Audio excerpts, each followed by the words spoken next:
Meu nome é Helen Mosey. Tenho 34 anos. No reencontro da família no fim de semana passado, meu pai ficou na frente de 34 parentes e começou a falar das conquistas de cada primo. Advogado cirurgião, MBA, vice-presidente no Morgan Stanley. Por 11 minutos ele elogiou tu cada um, tu quando chegou em mim, ele parou, olhou por cima de mim e disse: algumas pessoas simplesmente não chegam a lugar nenhum. E então passou para o próximo nome. 34 parentes que têm paralisia cerebral apertou minha mão debaixo da mesa. Ele sabia o que estava acontecendo. Todos sabiam. Então minha avó de 86 anos se levantou. Raimonde, você esqueceu de um. Ela tirou um jornal dobrado da bolsa. Meu pai pegou o jornal da mão dela, leu 2 linhas e ficou completamente sem reação. O que ele leu nessas 2 linhas ia mudar tudo o que ele achava que sabia sobre sucesso, fracasso e sobre qual dos filhos dele realmente construiu algo que importa. Antes de continuar, deixa um like e se inscreve. Mas só se você realmente quiser saber como essa história termina e me conta nos comentários de onde você está assistindo e que horas são aí agora. Agora deixa eu voltar um pouco porque o que aconteceu depois não foi só sobre um recorte de jornal, foi sobre 10 anos sendo ignorada. 10 anos vendo meu pai criar uma história onde eu simplesmente não existia. O reencontro aconteceu no fim de semana da Black Friday, dia 29 de novembro de 2025. A família Mose se reúne na nossa casa do lago em Ohio todo dia de ação de graças desde que eu me lembro. É uma tradição que meu pai trata como se fosse uma reunião de empresa. Ele mantém lista de presença, em planilha planeja, onde cada pessoa vai sentar semanas antes e todo ano ele faz o que chama de discurso do estado da família, onde celebra as conquistas profissionais de todo mundo na frente da família inteira. Eu voei de São Francisco na quinta-feira à noite. Dani veio comigo. Ele tem 28 anos, agora 6 anos mais novo que eu, e usa cadeira de rodas elétrica desde criança. A paralisia cerebral afeta os movimentos dele e a fala, mas não a mente. Nunca mente. Quem não conhece, ele costuma cometer esse erro o tempo todo. Nosso pai cometeu esse erro por 28 anos. Quando chegamos na casa do lago, dava para ver luz acesa em todas as janelas. Carros alinhados na longa entrada de cascalho. A família inteira já estava lá. Eu ajudei o Dani com a cadeira de rodas e fomos até a porta da frente. A casa tem o mesmo cheiro todo ano. Pinho da lareira, algo doce, assando na cozinha. E aquele cheiro de madeira antiga, misturado com água do lago, que não dá para encontrar em outro lugar. Meu pai estava na sala quando entramos. Raymond Mosey, 66 anos aposentado do negócio de manufatura, ainda se comportando como se mandasse no mundo. Ele olhou para a gente e fez um aceno curto. Helen, Dani, foi só isso. Nada de como foi o voo. Nada de que bom te ver. Só os nossos nomes ditos como se ele estivesse marcando itens numa lista. Minha mãe Denise estava ao lado dele. Ela nos cumprimentou de forma mais carinhosa, mas tinha algo de hesitante no jeito que me abraçou, como se não tivesse certeza se podia. Com o tempo, eu aprendi que minha mãe escolhe bem as batalhas dela e faz muito tempo que ela não me escolhe. Mas minha avó era diferente. Ruth Delá, a mãe da minha mãe, veio direto até a gente assim que nos viu. Ela é pequena, tem uns 5, 7 de altura, 86 anos, cabelo branco que ainda arruma em cachinhos todo sábado à noite. Ela me abraçou forte e não soltou. Helen, minha querida, você parece tão cansada. Vem cá. Depois ela sussurrou, tão baixo, que quase não ouvi. Eu trouxe uma coisa para amanhã. Você vai ver. Eu não entendi o que ela quis dizer. Ainda não, mas vi a mão dela pousar na bolsa de couro marrom, a mesma que ela usa há 20 anos. E tinha algo de protetor naquele gesto, como se ela estivesse guardando algo muito importante. Os primos estavam espalhados pela casa. Eram 34, com idades entre 23 e 52 anos. A maioria eu só vejo uma vez por ano nesse reencontro. Eles foram educados comigo. Aquele tipo de educação com pena. Perguntavam sobre São Francisco, sobre o clima, se eu ainda estava trabalhando com aquela coisa de tecnologia. Nenhum perguntava detalhes. Ninguém realmente queria saber. Dani também percebeu. Acabamos na cozinha, na mesa menor de carvalho, reservada para o que meu pai chama de lugares extras. É onde as crianças sentavam antes. Onde ficam as pessoas que não vão para a sala de jantar principal. A vovó Ruth sentou com a gente por escolha. Ela podia estar na mesa de mogno na sala de jantar, mas escolheu a cozinha. A conversa aqui é melhor, ela disse, autossuficiente para o meu pai ouvir. Eu observei meus primos. Alison, 36 anos, advogada corporativa num grande escritório. Michael, 35 MBA de Wharton, trabalhando em finanças. Stephanie, 40, pesquisadora publicada. Nathan, 33, que acabou de levar a empresa dele a abrir capital. Todos bem-sucedidos pelos padrões do meu pai, todos dignos de reconhecimento. O jantar foi como sempre. Meu pai na cabeceira da mesa, minha mãe à direita dele. A conversa girava em torno de conquistas e negócios, casas de férias e escolas particulares. Eu comi em silêncio. Dani usava seus talheres adaptados àqueles que a equipe de engenharia da Accessou a desenvolver para ele, mas ninguém ali sabia disso. Ele só via um homem com deficiência tendo dificuldade com um garfo e desviava um olhar. Depois do jantar, meu pai se levantou. Ele estava com uma prancheta, na verdade, folhas plastificadas impressas em colunas organizadas. Ele leva isso muito a sério, como sempre ele começou. Quero tirar um momento para celebrar a excelência desta família. Nós somos museu. Nós não nos acomodamos. Nós não damos desculpas. Nós conquistamos. Eu já tinha ouvido esse discurso antes. Todo ano é assim. Ele segue a lista, por ordem de idade do mais velho ao mais novo. 34 prim. Ele sempre se prepara. Sempre. Vou começar pela geração mais velha, ele disse. Entre Mosey, 42 anos, virou sócio na Kirkland e Elise este ano. Um dos mais jovens da história do escritório. Salário inicial de sócio 890 mil. A sala aplaudiu. Andrew se levantou, fez uma leve reverência e sentou de novo. Meu pai sorria orgulhoso. Jessica Sheimose, 40 anos. Publicou sua pesquisa sobre substituição de válvula cardíaca na JAMA. A técnica dela agora é protocolo padrão no Johns Hopkins. Trabalho de nível mundial. Mais aplausos. Jéssica sorriu elegante, recebendo o elogio como alguém que realmente mereceu e mereceu mesmo. E ele continuou e continuou. Que 11 minutos disso.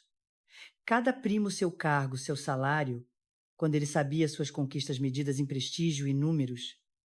Eu contei o tempo entre cada nome, de 20 a 30 segundos por pessoa. Tudo muito metódico, justo na cabeça dele. Todo mundo tinha seu momento. Eu era o número 23 da lista entre Stefan e Nathan. Meu pai chegou na minha faixa de idade e falou de Michael Brand, Molding VP de estratégia no Goldman Sachs. Fechou uma aquisição de 340 milhões de dólares. Aplausos. Depois, Stephanie Arlo, professora titular na Northwestern. Segundo livro publicado este ano. Aplausos. Então ele parou. Os olhos dele me encontraram do outro lado da sala. Eu estava na porta da cozinha de onde conseguia ver tudo. Ele olhou direto para mim. A expressão não mudou. E então disse bem claro: algumas pessoas simplesmente não chegam a lugar nenhum. 8 segundos de silêncio. Eu contei. Ninguém se mexeu. Ninguém falou. Alguns olharam para o prato, outros olharam para mim, talvez com pena, ou talvez só aliviados por não serem eles. O rosto do meu pai não mostrava nada, nem maldade, nem satisfação. Na cabeça dele era só um fato. Então ele virou para o Nathan. Nathan Quell, 33 anos, liderou o IPO da empresa. Avaliação de $2 bilhão. Trabalho excepcional. E o discurso continuou como se eu nunca tivesse existido. A mão do Dan encontrou a minha debaixo da mesa. O aperto dele estava forte, mais forte que o normal. Eu senti ele tremendo.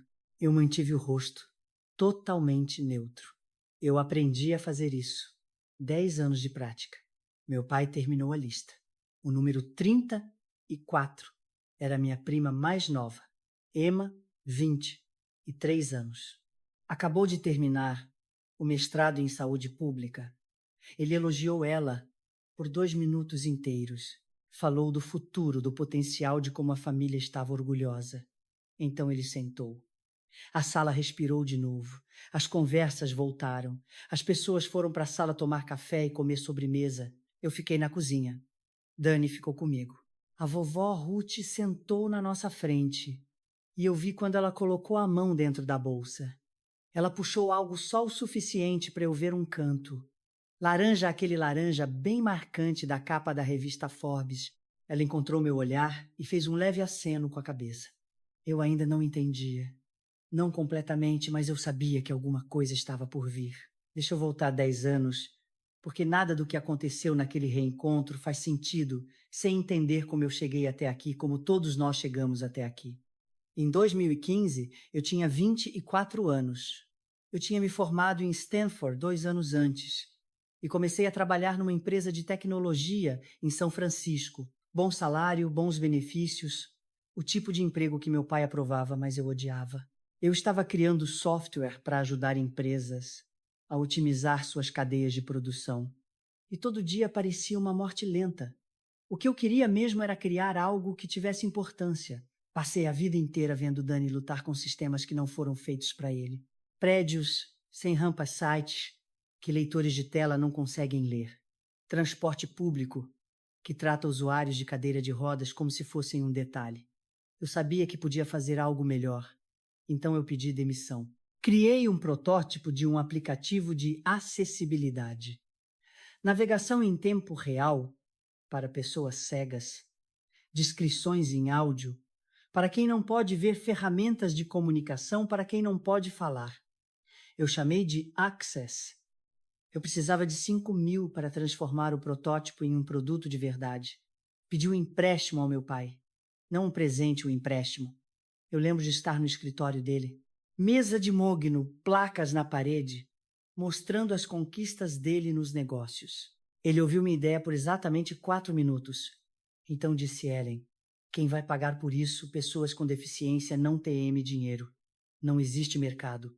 Você está jogando fora seu diploma de Stanford. Arruma um emprego de verdade.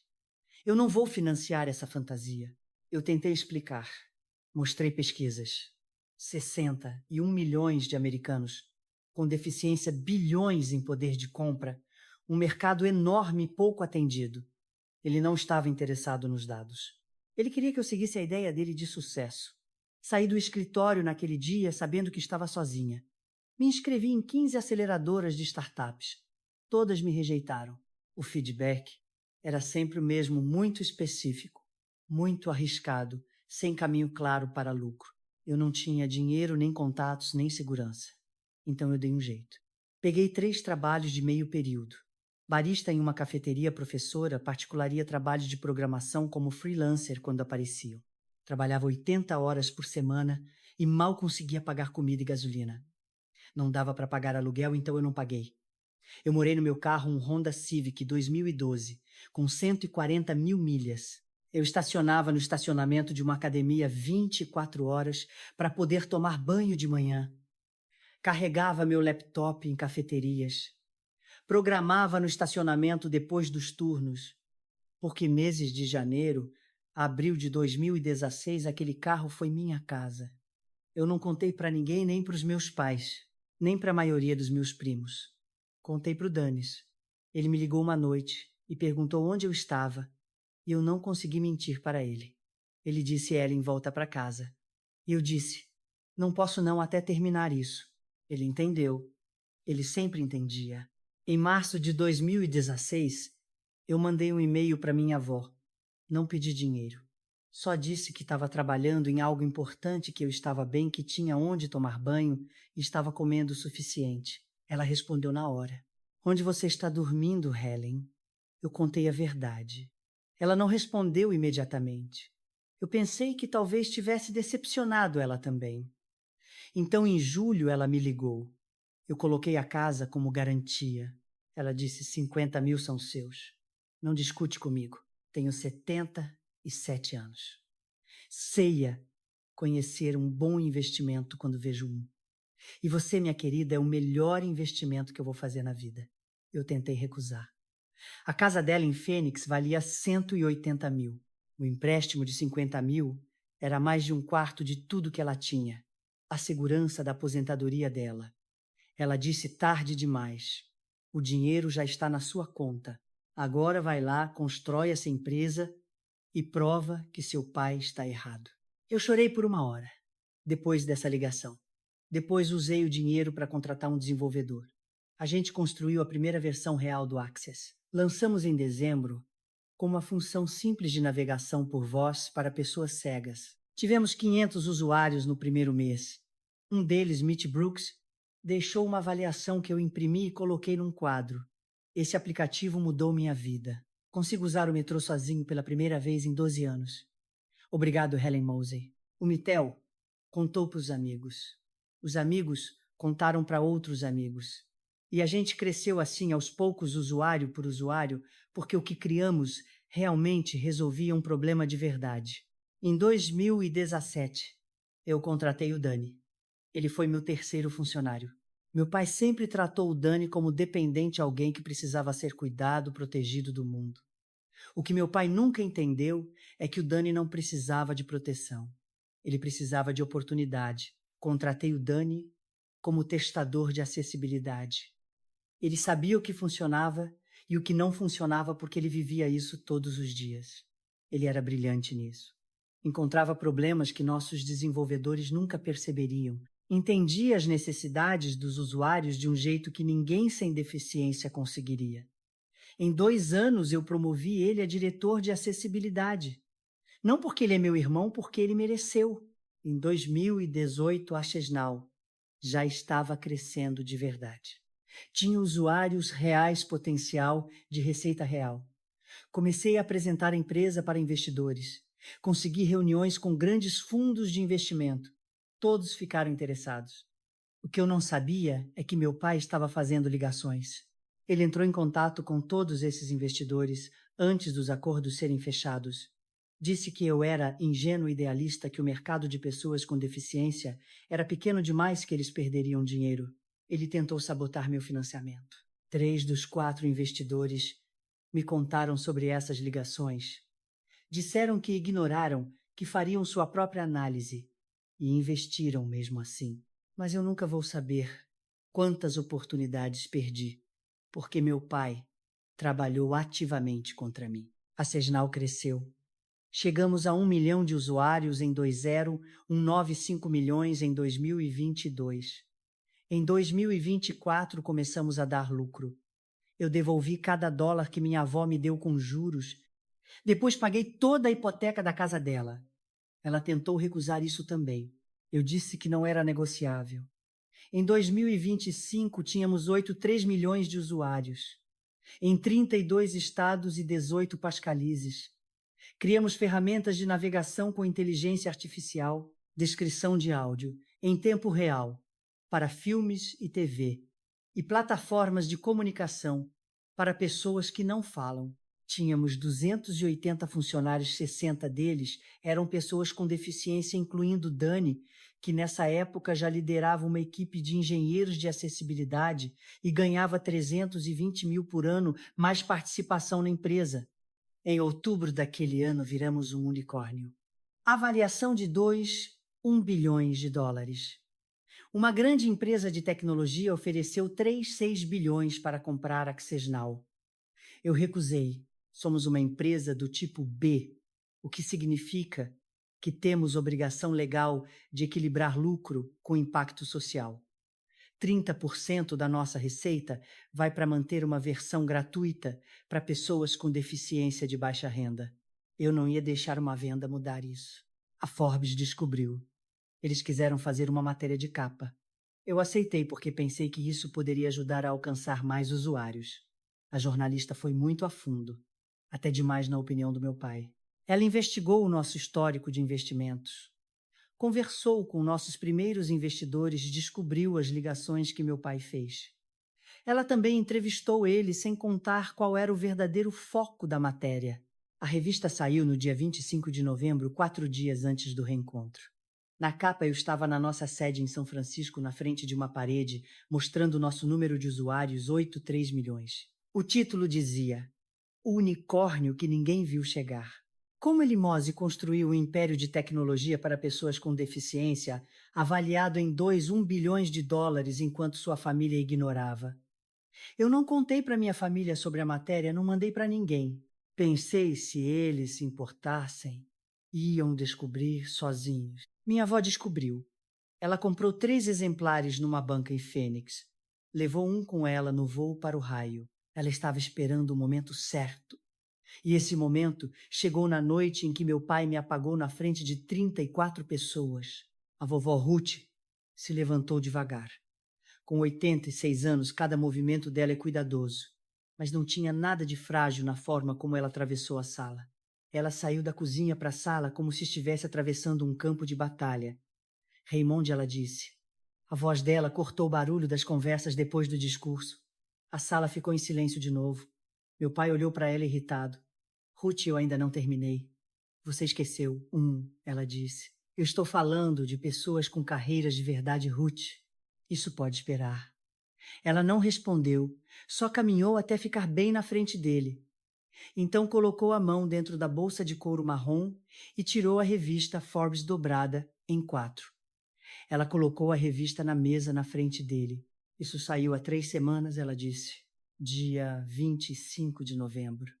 Eu estou carregando isso desde então, esperando o momento certo. Ela fez uma pausa, e esse é o momento certo. Meu pai pegou a revista. Eu observei o rosto dele. Ele viu a capa. Viu minha foto. A expressão dele travou. Ele abriu na matéria e começou a ler. Eu conseguia ver os olhos dele se movendo nas primeiras 2 linhas. Nos 34 anos, é fundadora e CEO da Access Technologies, a plataforma de acessibilidade com inteligência artificial que alcançou o status de unicórnio no mês passado com avaliação de 2,1 bilhões de dólares.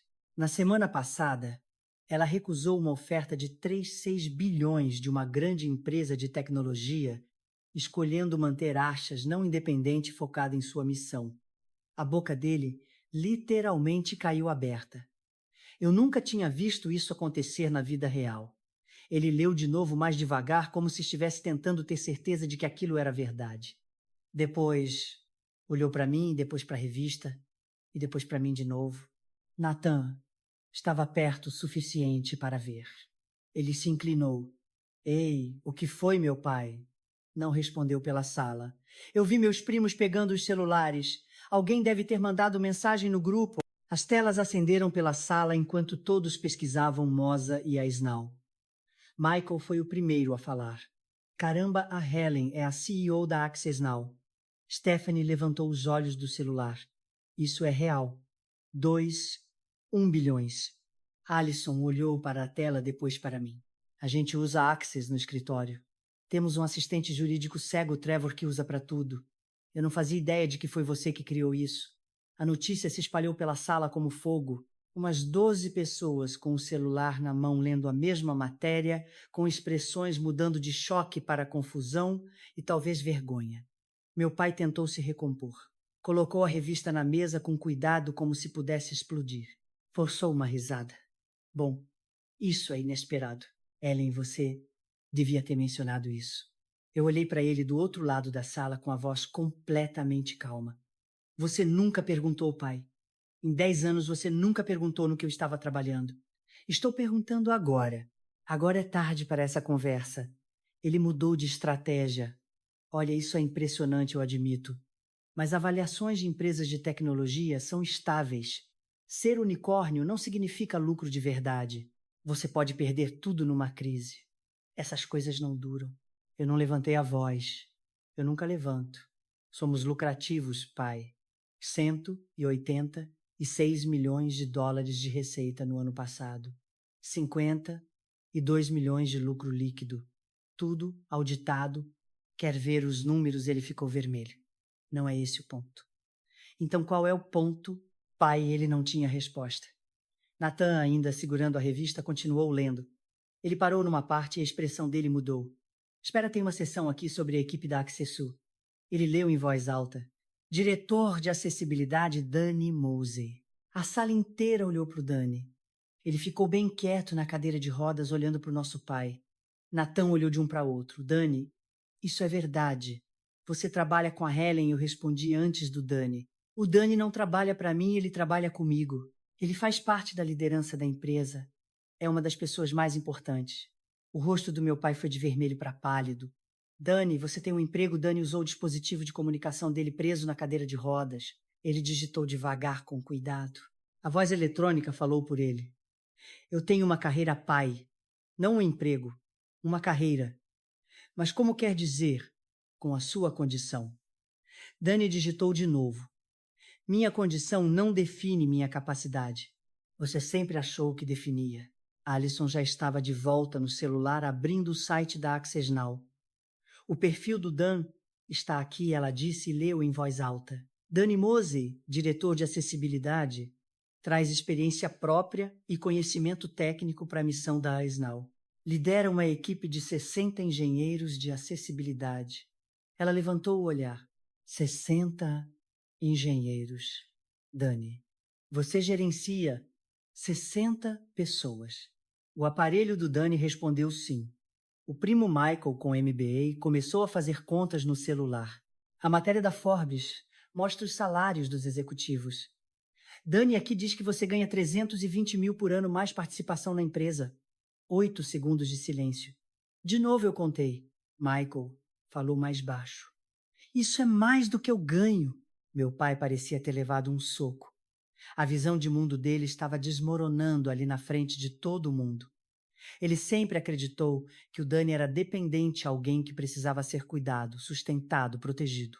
O processo legal que meu pai abriu quando Danny fez 18 anos dizia que ele não era capaz de cuidar da própria vida, mas o Danny já vinha cuidando de muita coisa há anos. Minha mãe Denise estava chorando. Não era um choro alto, só lágrimas silenciosas descendo pelo rosto. Ela olhou para mim. Helen, minha filha, por que você não me contou?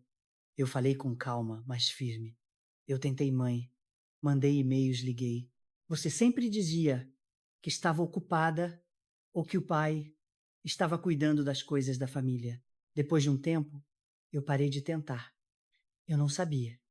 O pai nunca me contou. Ele disse que você estava com dificuldade. Eu estava com dificuldade. Por 4 meses. Eu morei no meu carro. Mas mesmo assim eu construí alguma coisa. Minha mãe virou para o meu pai. Randy, você sabia disso? Ele não respondeu. Ficou olhando para a revista como se ela tivesse traído ele. A vovó Ruth ainda não tinha terminado. Agora ela falou com a sala inteira. Não só com meu pai. Eu quero que todos aqui saibam de uma coisa. 10 anos atrás, quando a Helen pediu $25 mil para o pai dela para começar essa empresa, ele recusou. Disse que era perda de tempo. Disse que pessoas com deficiência não tinham dinheiro e que não existia mercado. Então eu coloquei minha casa em Phoenix como Garanai Nenei tra Helen. Eu tinha 77 anos. Arrisquei minha aposentadoria e faria tudo de novo sem pensar 2 vezes. A sala ficou completamente em silêncio. Ninguém sabia disso. Minha mãe levou a mão à boca. Alguns primos ficaram visivelmente abalados. Nathan ainda estava lendo a matéria da Forbes. Ele já estava na página 38. Eu vi a expressão dele mudar. Ah, não, ele disse baixo. Depois mais alto. Tio Raymond tem uma parte aqui chamada família que disse não. Meu pai levantou a cabeça rápido. O que Nathan começou a ler em voz alta? Quando Muzi buscou o investimento inicial em 2018, ela procurou 4 fundos de capital de risco. Todos demonstraram interesse, mas antes de fechar qualquer acordo, receberam ligações de Raymond Mosey, pai de Helen, desencorajando o investimento. A reação na sala foi como uma bomba. Suspiros. De verdade. Nathan continuou lendo. Ele disse que o mercado era muito específico, diz Vitória Shin, sócia da Sequoia Capital. Ele disse que a filha era idealista e ingênua e que perderíamos dinheiro. Nós ignoramos. Foi a melhor decisão que já tomamos. A voz do Nathan tremeu um pouco enquanto ele continuava. A matéria cita 4 fundos. Sequoia André Senorovitz, Costilla Ventures e Farstone Capital. Todos confirmaram que receberam ligações de Raymond Moose, tentando convencer a não investir na empresa da própria filha. Alison, a advogada se levantou. Tio Raymond, você realmente fez isso? Meu pai não disse nada. Nathan encontrou outra parte. Uma citação de Ben Horowitz. Raymond Moose me ligou pessoalmente. Disse que a filha dele não tinha visão de negócios. Eu disse que fazemos nossa própria análise. Ellen apresentou um dos melhores projetos iniciais que eu vi em 20 anos. A sala começou a se voltar contra ele. Eu conseguia ver isso acontecendo. Primos que antes eram neutros, o apoiavam. Meu pai agora, olhavam para ele com choque. Mas Nathan ainda não tinha terminado. Ele encontrou a pior parte. Tem uma citação aqui do próprio tio Raymond de uma entrevista do ano passado. Ele hesitou. Tio Raymond, talvez você não queira que eu leia isso, disse o tio Trier. Irmão mais velho do meu pai, 70 anos. Juiz aposentado. Leia, disse ele. Nathan leu em uma entrevista no ano passado. Raymond Moose defendeu a decisão de não apoiar o projeto da filha. Eu estava tentando protegê-la do fracasso. Trabalho de acessibilidade, sem fins lucrativos, não dá dinheiro. Eu disse para ela arrumar um emprego de verdade. Ainda acho que fui realista. O silêncio depois disso foi diferente, mais pesado, porque não era só sobre o passado, era sobre o presente. Meu pai mesmo, sabendo que eu tive sucesso, ainda achava que estava certo. O tio Trevor se levantou. Raymond, o que você estava pensando? Você sabotou o investimento da sua própria filha, ligou para investidores para falar mal dela. Eu estava tentando proteger ela, de desperdiçar a vida. Proteger? Você tentou destruir ela e mesmo assim ela conseguiu. Apesar de você entende isso? Ela vale mais do que todo mundo nessa sala junto. E fez isso sem a sua ajuda. Na verdade, apesar de você atrapalhar. Meu pai olhou ao redor da sala. Ele estava vendo tudo mudar ali na frente dele. Dos 34 primos, 18 claramente estavam do meu lado agora. 9 ainda estavam com ele por lealdade ou dúvida. 7 ficaram neutros até se afastaram um pouco fisicamente da discussão. Meu pai tentou mais uma defesa. Tá bom, você construiu uma empresa. Parabéns. Mas você podia ter sido advogada como o Andrew. Podia ter tido estabilidade. Em vez disso, você correu um risco enorme que podia ter dado errado. Você teve sorte, Helen. Só isso. Sorte. Foi nesse momento que o Danny se mexeu. Ele avançou a cadeira de roda só alguns centímetros, mas foi o suficiente. A sala inteira percebeu. Ele começou a digitar no dispositivo de comunicação. A mensagem era longa. Todo mundo esperou enquanto ele escrevia. Então ele fez algo que eu nunca tinha visto no encontro de família. Ele fez um sinal para mim. Eu entendi. Levantei e fui até ele. Juntos ajudamos ele a ficar de pé. O Danny consegue ficar em pé com apoio por alguns momentos. É difícil. Dói. Mas ele consegue. Eu segurei os braços dele. De pé. Ele ficou na altura dos olhos da maioria dos primos que estavam sentados. Com o nosso pai, a dinâmica de poder mudou na hora. Ele não estava mais olhando para cima para todo mundo. O dispositivo dele falou palavra por palavra com calma. Eu preciso dizer uma coisa. Fiquei em silêncio a vida inteira. As pessoas falam ao meu redor por cima de mim, sobre mim, mas nunca comigo. Não mais. Meu pai tentou interromper. Dani, senta. Você não precisa. Sim, eu preciso. O aparelho continuou. Pai, você disse que eu era um peso. Você disse isso na minha cara quando eu tinha 16 anos. Você disse. Dani, você nunca vai ser independente e sempre vai precisar da gente. Você falou como se fosse um fato, como se minha vida já estivesse decidida. Eu senti ele tremendo pelo esforço de ficar em pé. Mas a voz através do aparelho estava firme. Você disse para a mãe que eu nunca ia contribuir com a sociedade. Você disse para a família que eu era seu dependente com necessidades especiais. Você ficou com meus benefícios todo mês, por 10 anos.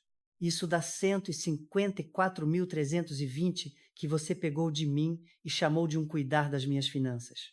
O primo Michael já estava com a calculadora aberta de novo. Mostrou um número para quem estava perto. A conta estava certa.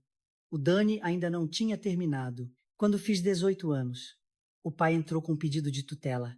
Disse ao juiz que eu não conseguia cuidar do meu próprio dinheiro, nem tomar decisões médicas, nem assinar contratos. Disse que eu precisava de um responsável para a vida toda. O juiz aceitou. Há 10 anos, eu sou considerado legalmente incapaz. Alison, a advogada, sabia exatamente o que isso significava. Ela levou a mão à boca. O dispositivo continuou. Só que eu não sou incapaz. Eu sou diretor de acessibilidade de uma empresa avaliada em 2 bilhões de dólares. Eu ganho 320.000 por ano. Tenho 85 milhões em participação na empresa. Gerencio uma equipe de 60 engenheiros, mas legalmente eu nem posso abrir uma conta bancária sem a permissão do meu pai. A sala explodiu. Primos falando ao mesmo tempo.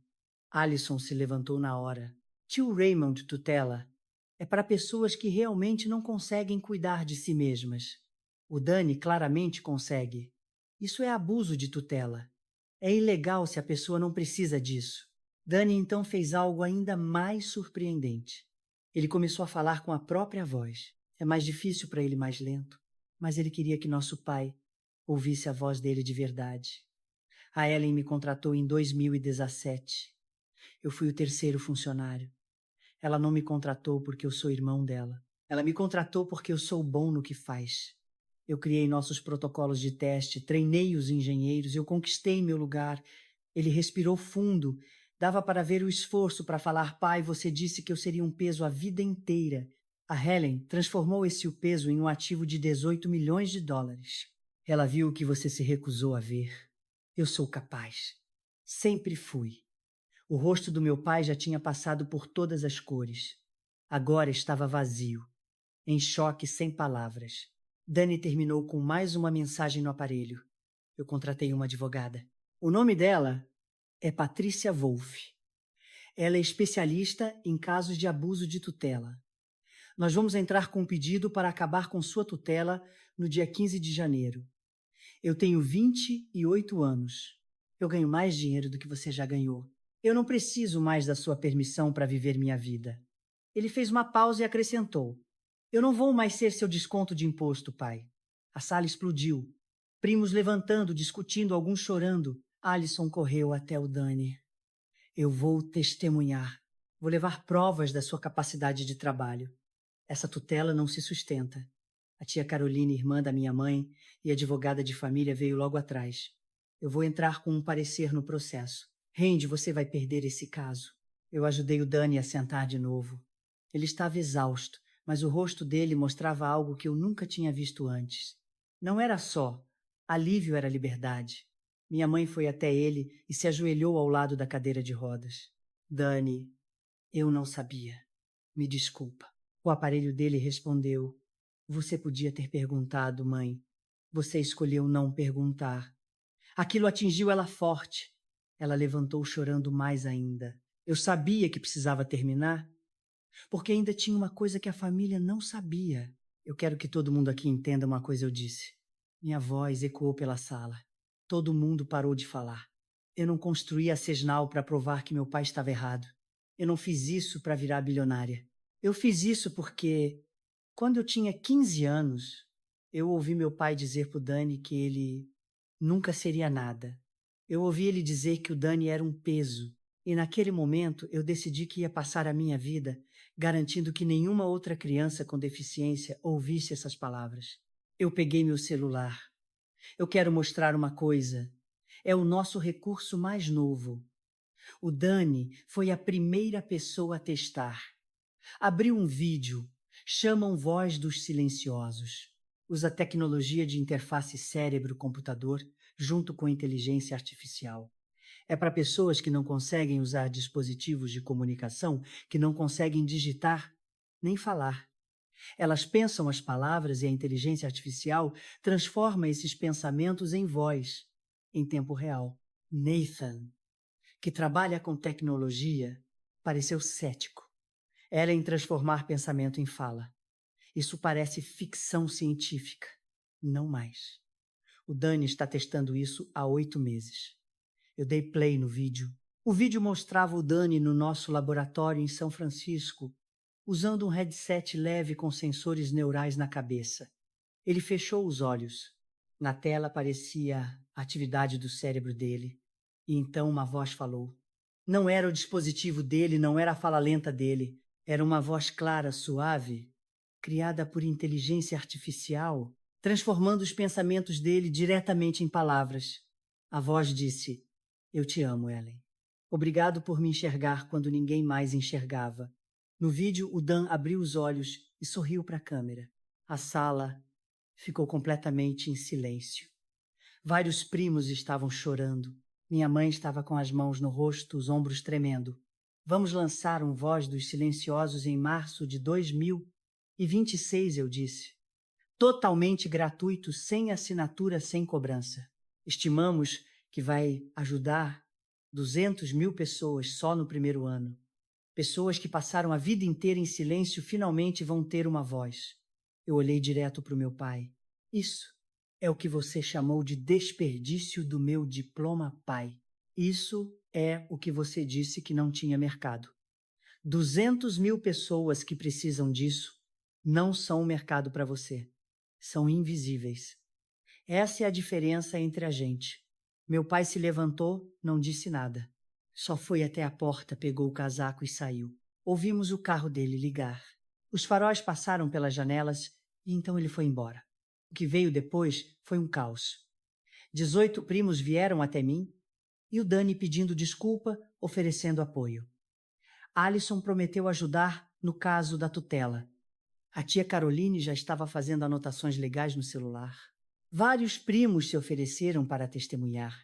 9 primos foram embora com meu pai. Não se despediram. Só pegaram as coisas e saíram. Lealdade silenciosa ao patriarca. Mesmo depois de tudo, 7 primos foram embora separados, sem escolher lado. Deram abraços meio estranhos e prometeram manter contato. Minha mãe ficou no meio da sala dividida. Ela olhou para a porta, por onde meu pai saiu depois para mim e para o Dani. Eu vi ela tomando a decisão ali na hora. Ela caminhou em direção à porta. Meu coração afundou, mas ela não saiu. Parou na porta, colocou a mão no batente e ficou ali por alguns segundos. Depois virou e voltou até a gente. Eu não vou embora, ela disse chorando. O Raymonde pode ir. Eu vou ficar com meus filhos. Eu fui covarde por 10 anos. Deixei seu pai controlar tudo. Não fiz perguntas. Não enfrentei. Acabou. Ela olhou para o Dani. Eu preciso que você testemunhe na audiência da tutela. Você aceita? O aparelho do Dani respondeu. Sim, eu aceito. Minha mãe se ajoelhou e abraçou ele, mas dessa vez foi diferente. Não foi um abraço cuidadoso. Com pena foi um abraço de verdade. Como quem diz, eu te vejo. A vovó Ruth veio até mim e colocou o braço ao meu redor. Eu tenho orgulho de você, Ellen. Sempre tive. Vó, você colocou sua casa em risco, arriscou tudo, e você pagou tudo 3 anos atrás, quando a Access não começou a dar lucro. O melhor investimento que eu já fiz. Ela sorriu.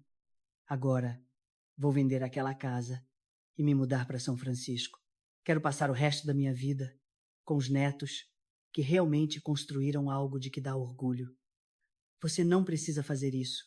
Eu quero. Além disso, alguém precisa ser sua chefe de inspiração em tempo integral. Eu rias. A reunião de família terminou naquela noite. A maioria das pessoas foi embora na manhã seguinte. Eu e o Dani ficamos mais alguns dias. Fomos até o velho galpão de barcos perto do lago, o lugar onde a gente se escondia quando era criança, quando as coisas ficavam difíceis em casa. Ficamos sentados ali no frio de novembro, sem falar muito, nem precisava. 3 semanas depois, no dia 18 de dezembro, o Dani se mudou para o primeiro apartamento dele sozinho em São Francisco. A gente planejou tudo junto, totalmente acessível. Casa inteligente, tudo controlado por voz. Ele conseguia cuidar de tudo sozinho. Eu ajudei na mudança.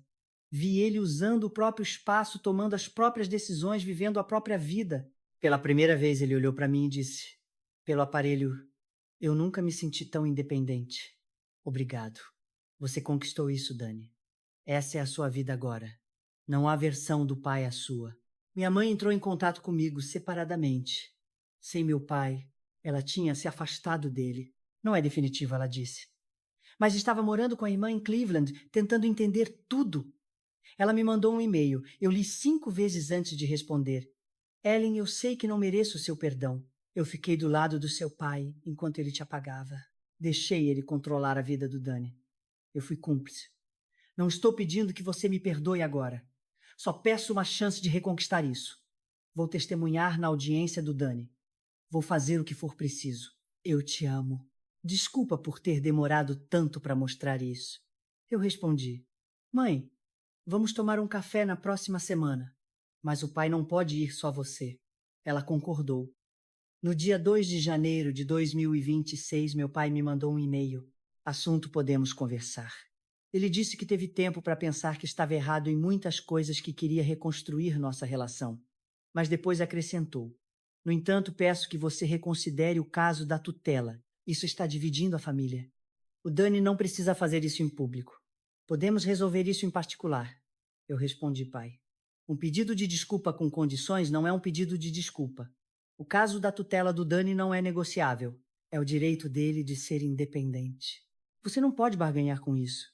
Se você quer reconstruir a relação, comece respeitando a decisão dele. Até lá, não temos nada para conversar. Ele não respondeu. A audiência da tutela é em 2 semanas, 15 de janeiro de 2026. O Danny tem uma equipe jurídica forte.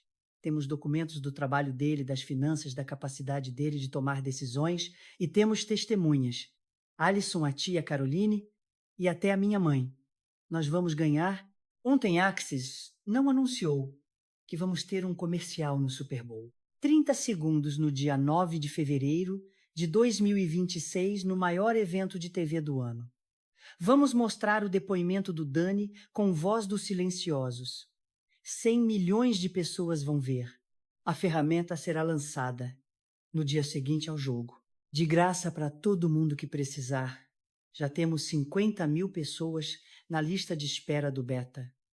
Ontem eu estava no terraço da sede da Access Now, em São Francisco. O sol estava se pondo sobre a Bahia, a cidade lá embaixo cheia de luz dourada e sombras.